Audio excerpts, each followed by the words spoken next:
Hi guys, Steffi here and welcome back to the channel. Today we're on week number 5 of my Inspired By series. My god, it's gone by so fast. After this week's, I've got quite well. I have got an idea for next week's, so I need to go and troll through some of me my favourites on my playlists and stuff like that. So yeah. So what I'm doing today, I am doing a project by my bestie Danielle Rose. I will leave the link in the description bar to her channel. Now, Danielle makes the most beautiful bags and boxes that you can ever believe. Honestly, she really does. So the one I'm coming on to make today is a huge Christmas gift box / bag. I have changed the sizes. I've made it an inch wider, but she already knows. So we're just going to get straight into it, and I'm just going to come and give you all of the measurements first of what you need. Right, so you're going to need 2 pieces of pattern paper, and they need to measure 10 by 11, so 10 inches wide and 11 inches tall. So you need 2 of those. Next thing you're going to need, and this is for the flap, this piece of paper here, and this is 10 inches by 3. And this is still using the snail mail paper as well by Stampin' Up. Next, you're going to need 2 sides, and they will measure 6 inches across by 11 inches tall. And all you want to do when it's in your scoreboard on the short side is score at 1/2 inch and 5.5 inches. And then you just need to make a couple of marks. I just come in with my pencil, and you're going to mark at 2 and at 4.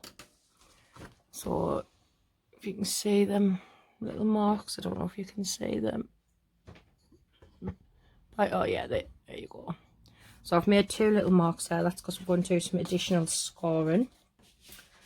So the next piece is your base, and this measures 11 by 6 inches again.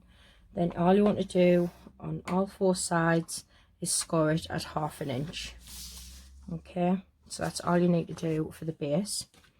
And then for the flap, I've had to do this in 2 pieces because I've sized the back up. And I didn't want to use 12 by 12. I want to only use A4 because I know not a lot of people use 12 by 12, apart from like your papers and stuff. So that's why I've done this in 2 pieces. So for the main part of your flap, it needs to measure 7 inches by 10. And on, I'll just turn that around the right way. Just pop that back on. On the 7-inch side, you just want to score at 3 inches. Okay, so then this piece of paper here is just going to lay completely on that flap. And then the next part to take it over the bag is this one here, and this measures, my measurements are on here, and it's this one here, so it measures 10 inches long by 1 3/4.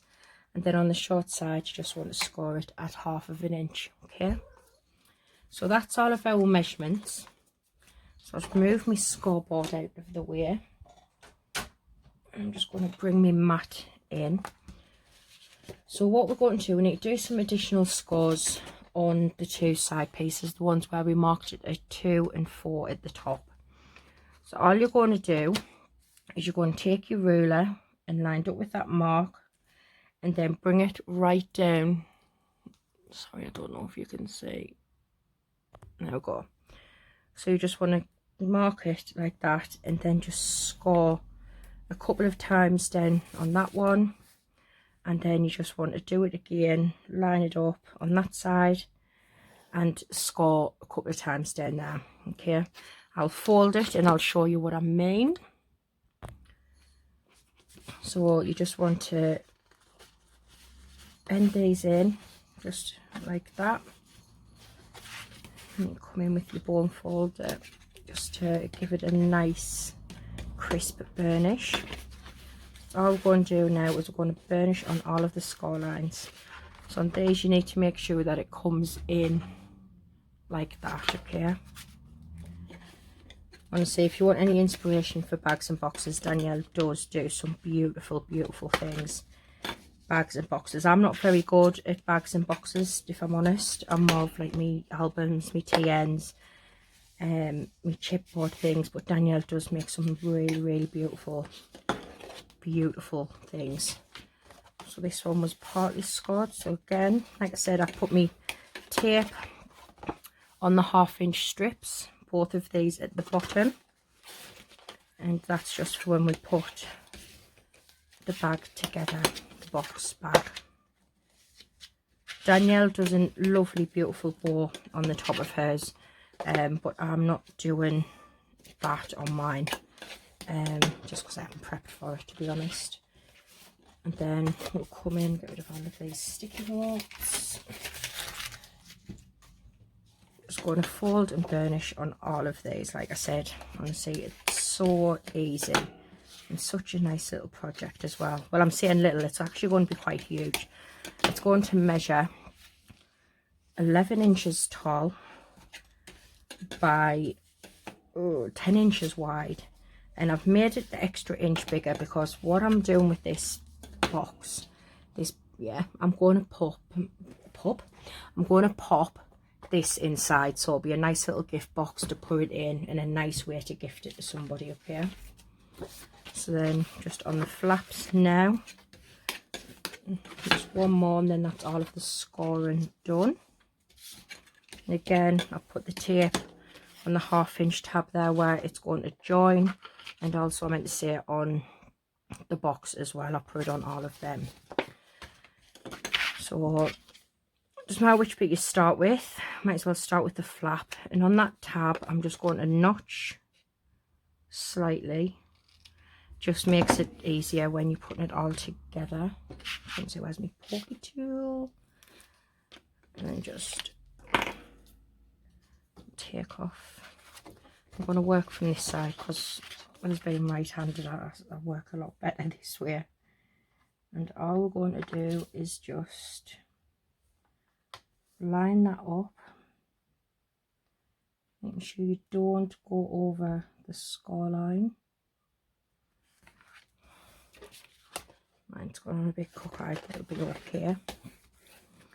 And then what I'm also going to do is I'm going to stick this piece on as well.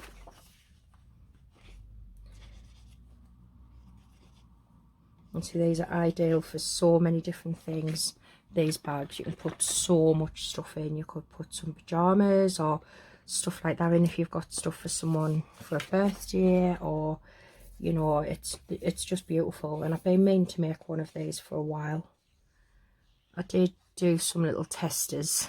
I didn't put the closures and everything on, but I did work out just to make sure that the extra inch was going to work.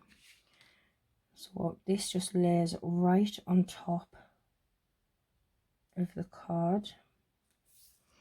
I'm just going to flip it over just to make sure. Yep. And then I'm just going to burnish that down, wipe away any excess of the glue. And then what I've done, because I've already marked my holes, because we're going to have like a wrap closure. So what I've done was I've already marked them, so I hope they work out. Now I've got a Tim Holtz ruler, and I love this because all I've done is I've marked an inch in from the bottom, and then obviously the middle, which is 5 inches. And all I'm going to do is poke a hole in there. Just going to be ready for our little brads going on, which I might as well attach them now. So I've just punched 4 circles. I think this is 3/4 of an inch. Added a brad, and then I'm just going to pop that through there, and I'm going to split it, but I'm not going to do it very tight yet because I need to work out how much room I need. So that's our first one on there. Okay, so that's the flap done. Next we're going to do our base. So what you want to do is these 4 corners, you just want to notch in on both sides, and just so your corners look like that. You want to do this on all 4 sides.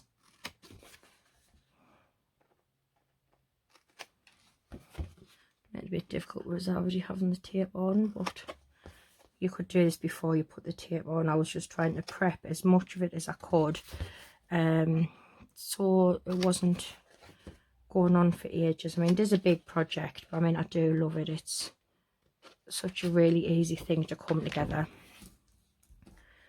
So there's our base ready. Okay. Next, what I'm going to do is, I've got one of my pieces of paper, and this is one's going to be my front. And what I done was, I put the piece of paper over the top, and obviously that marker's already here. And then what I done was I marked down 2 inches from that mark there. And then I'm just going to, it's quite tricky doing, well, it's not tricky doing it this way. It could be a bit dangerous because, oh, brought me, put it down. It's making sure that it's going to line up. So I hope it does line up when I come to do it. I'm just trying to do it this way, just to see if it makes it any easier. So again, I haven't put that down too tight, so that when that sits over there, that's what the front of the box is going to look like. So I'm sure on these we notched out, I think on this one we notched out at the bottom. So obviously when you're putting it together, this bit needs to go at the top. Okay, so just going to notch, I'm sure it's just the bottom tabs we notch out. So let's just take some notches off those. And then again on this one.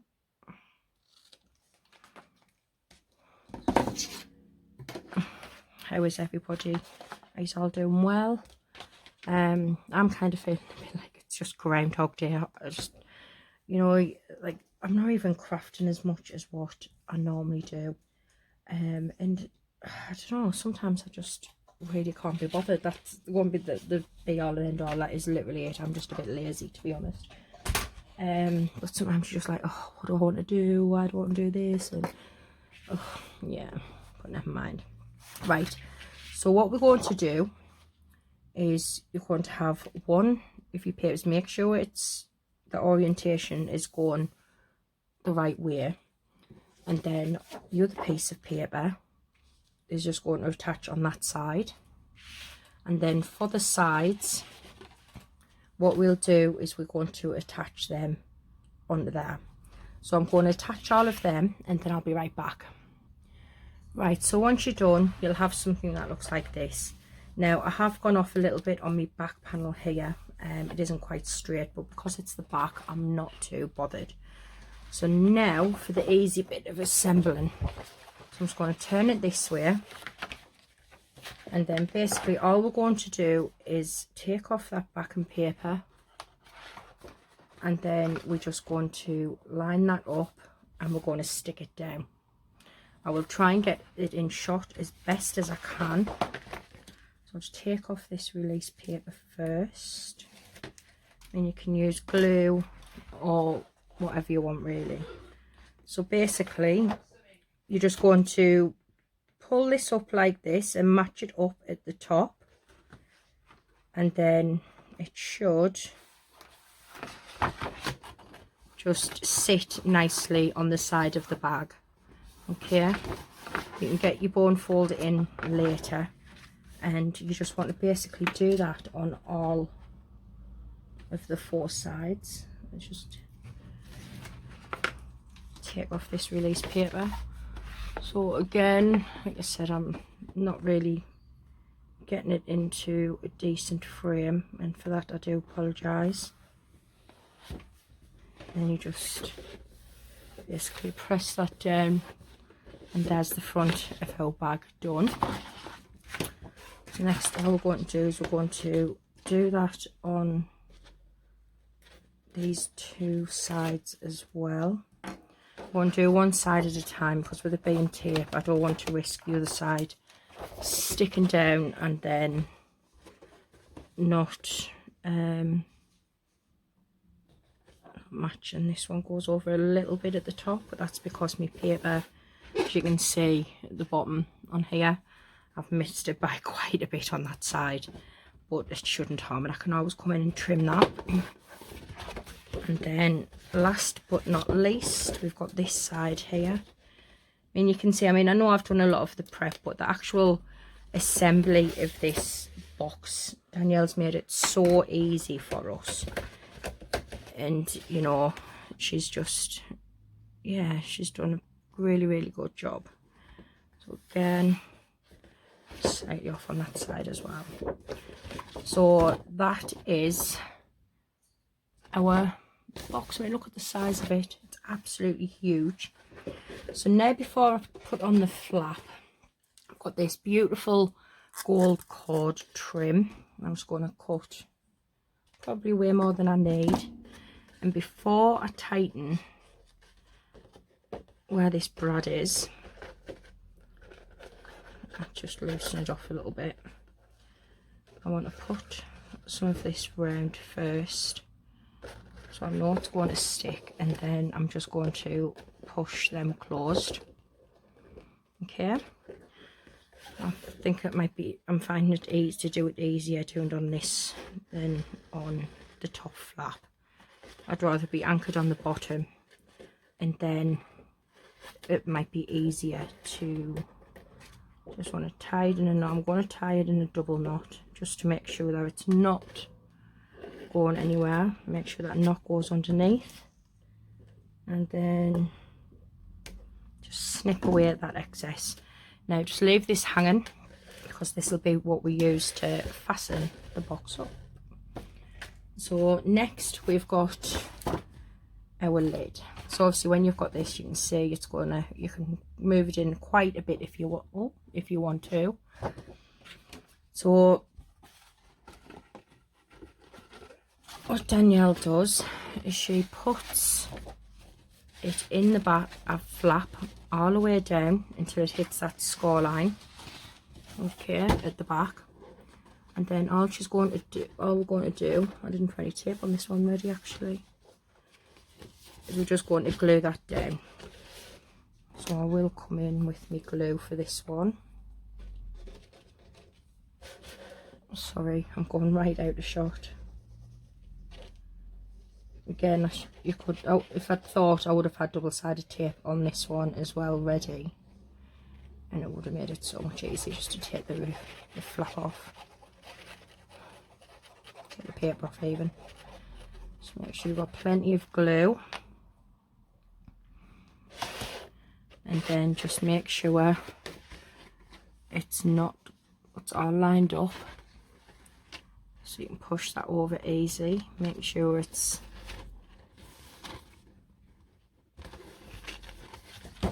level at both sides, and then you just pull that bit out, and then I'm just going to go in with my bone folder and just make sure it will go down those sides as well.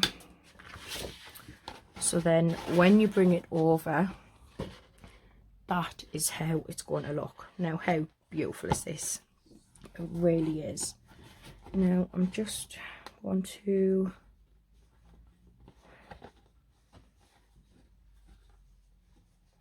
I should have enough. Let's have a look. You don't want it tight so you can't get the thread underneath. Let's see if this is where, because this is where I don't normally do these closures. I was going to cheat and I was going to just use Velcro or a magnet, but I thought no, it's how Danielle does it, so that is how I'm going to do it. So I could have it so it goes, and that bit might need pushing in a bit more on the inside, so it's coming up quite a bit there, just because of the knot. But we'll fasten that once we've done it. So that is the bag basically done. So I think you'll agree it's an absolutely humongous size. And then for this that I made, it should fit perfectly in here, just like that. So even when them sides are in, it's not going to affect it. and then we're just going to get your nail underneath there.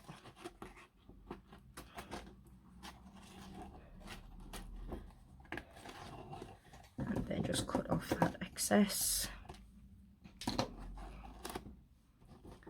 And that there is our bag. So Danielle put an envelope on the front of hers. I'm not making one in the same style as hers. I decided I had some scrap paper left and decided to use that. So all I've done is I've made this on the envelope punch board, and this is an envelope that measures, it's supposed to be 5 1/4 by 4 1/4. I think it was for a 4x5 envelope. And then all I've done is I've just used some scraps along the top. I've popped this hello and I've stuck on these snails and the presents I've fuss cut out of the paper. And to keep it shut, all I've done before I put it together was I put the flap down, and then actually you can still see my pencil marks. I marked the pencil with a pencil here, so I just marked just round about there. And then what I've done was, before I sealed it up, I just took my craft knife and my ruler and just done a little slit there, and then that just fits in like that. So let's see. The only thing I forgot to put the double-side tape on was the flap.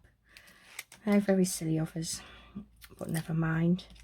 It all worked out in the end. Just get rid of all of my rubbish.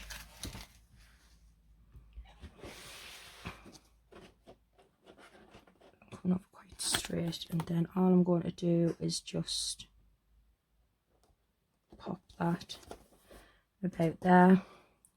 I probably will open it back up just to make sure that it's down, and then you can pop a little note in here for the recipient. And I just think it's a really, really nice.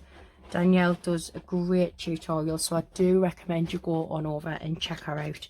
Honestly, she's amazing, and I'm not just saying that because she's my bestie either. I do love her stuff. She knows I do. So yeah, this is our snail mail ginormous box.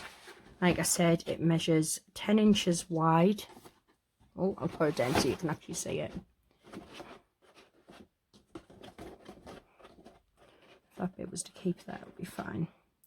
Measures 10 inches wide by 11 inches tall, and I think it's about 5 5.5 inches deep, because you can just pull it out so it doesn't go in. So yeah, that is my tutorial for today, and please go on over and check out the lovely Danielle's channel, and I'll be back next week with another one. Stay safe everybody, bye.